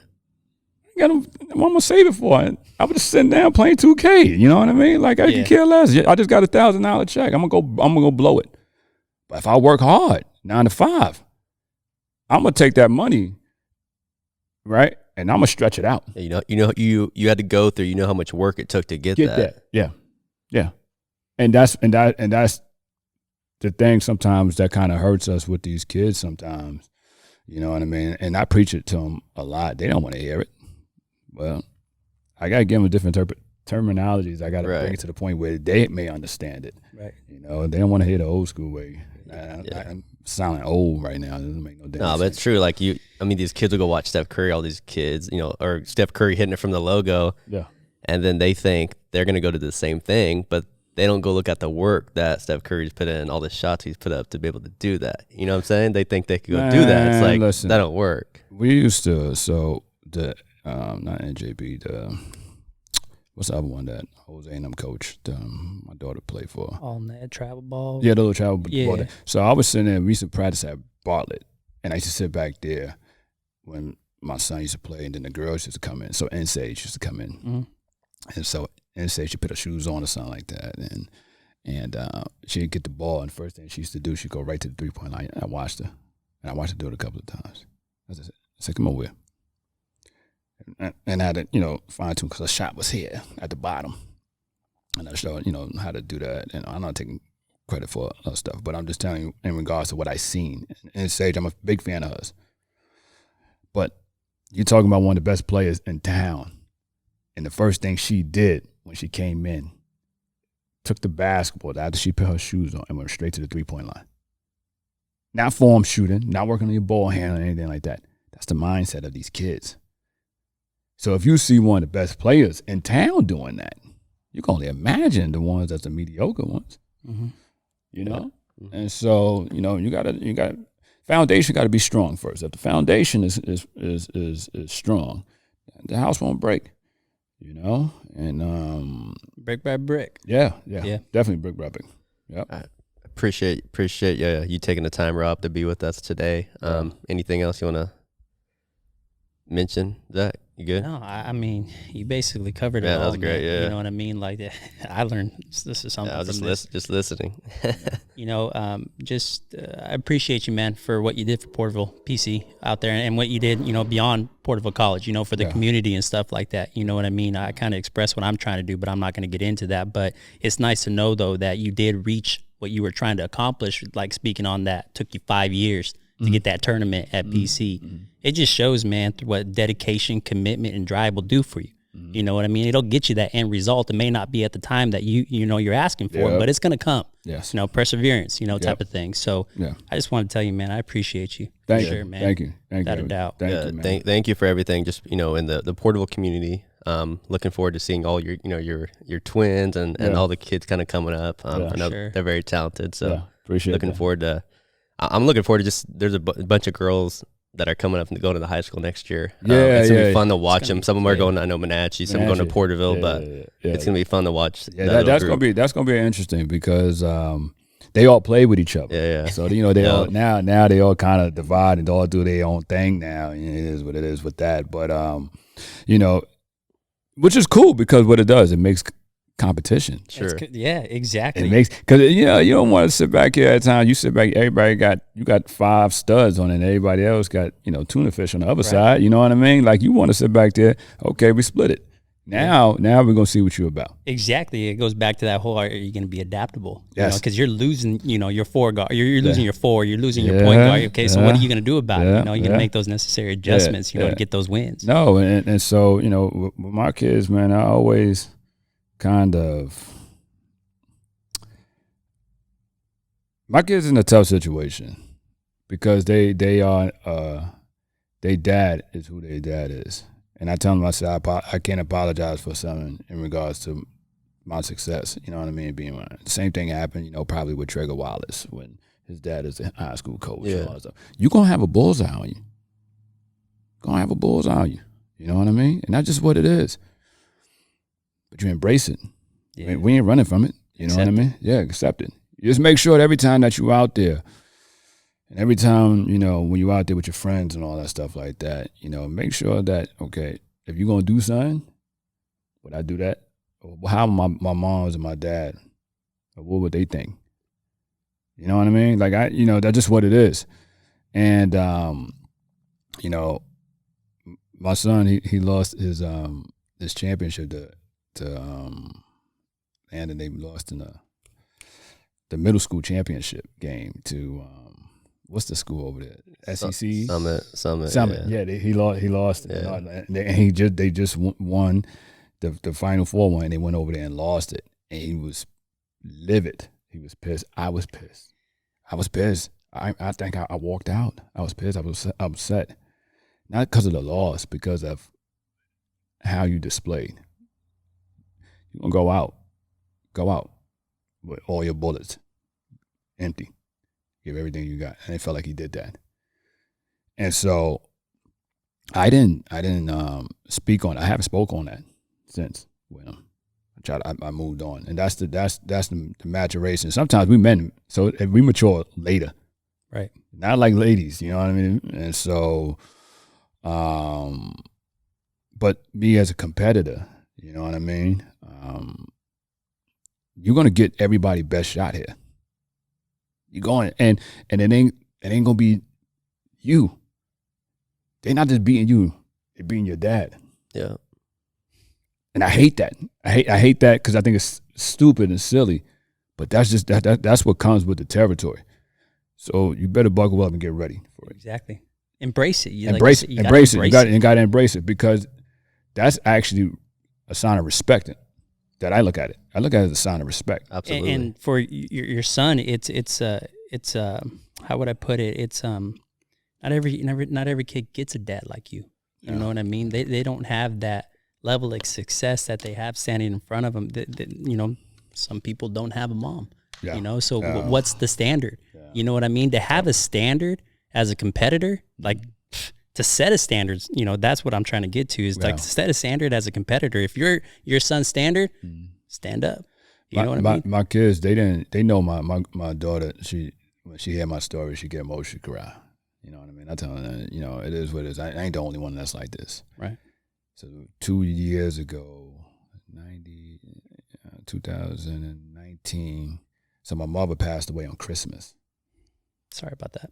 Yeah, she passed on Christmas, dude, right? Like, so, you know, it's crazy. So we go out there January 2020 to bury her and everything like that. I brought my kids, my family. And so they hearing stories. We sitting there, my brother and all that stuff like that. And me and my moms, we had an okay relationship. You know, it wasn't the best, but it was okay. And I'm hearing from her side of the family about how she was as a woman and all that stuff. And again, I didn't get the opportunity to see that from her perspective, yeah. You understand what I'm saying? And I'm sitting there listening to everybody. And I'm sitting there looking at my brother. And I remind you, I got an older brother in foster youth. I got an older sister in foster youth I never met. You understand what I'm saying? So my life is deep. And so everything that I do, everything I say, you know, I try to make sure I carry myself a certain way. You hold a certain standard. I have to. Yeah. And that's why I said earlier, I won't sell my soul for no victories or anything like that. I didn't do it at Granite, I didn't do it at PC. And I did things the right way. And you know, people didn't see, everybody sometimes they see the wins and they think that's success. It's not. It's not, because you could be losing in other areas. And so for me, I wanted to make sure that foundation was set first from the bottom. And then at some point, maybe the wins will start coming 6, 7, 8 years down the road. But it's going to come. I know it's going to come. It does. It's going to come. And I know for me as a black man, and I hate to use that part, but it is what it is. For me, that things are looked at a little bit different than it would be for, you know, a white dude or something like that. And I hate to use that, but it is what it is. That's the life that we live. And if people don't accept that, then I don't know what to tell you. So I know that I can't do certain things that other coaches can. I have to set a standard because I got a lot of African-American young coaches following me. And I didn't know that. I didn't know that until I took this job at Fresno when I had coaches texting me. That's a big deal, man. Oh, dude. It hit me, man. It hit me. Like when we lost to COS. And I had one coach hit me up, and he was like, yo, they said, Coach, if you can't beat COS, we got no chance. When they told me that, I was like, damn. Pressure. Yeah. It wasn't pressure, but I was like, okay, I get it. Yeah. I get it. I like that. You know what I mean? And so, again, when I always tell my kids this and tell my kids that, like, I'm the first black head coach at Fresno City men's basketball ever. Let that set in. We breaking down barriers. When I had a You're coach, winning already, man. Yeah, when I had Coach Alea, who's the women's head coach now, she was the only woman on woman assistant coach on a men's staff with me in the state of California. Now she's a woman head coach. See, these are things right here that people won't talk about. You understand what I'm saying? And again, we win it, whether you believe it or not. It's not just about the wins and the losses. I get that. We're going to win. I'll win the state championship at Fresno. I'll win it. But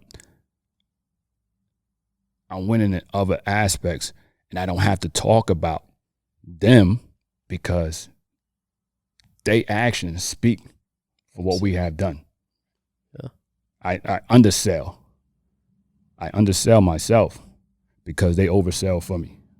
And those my athletes and those my kids. I try to be the best father that I possibly can. I try to be the best husband.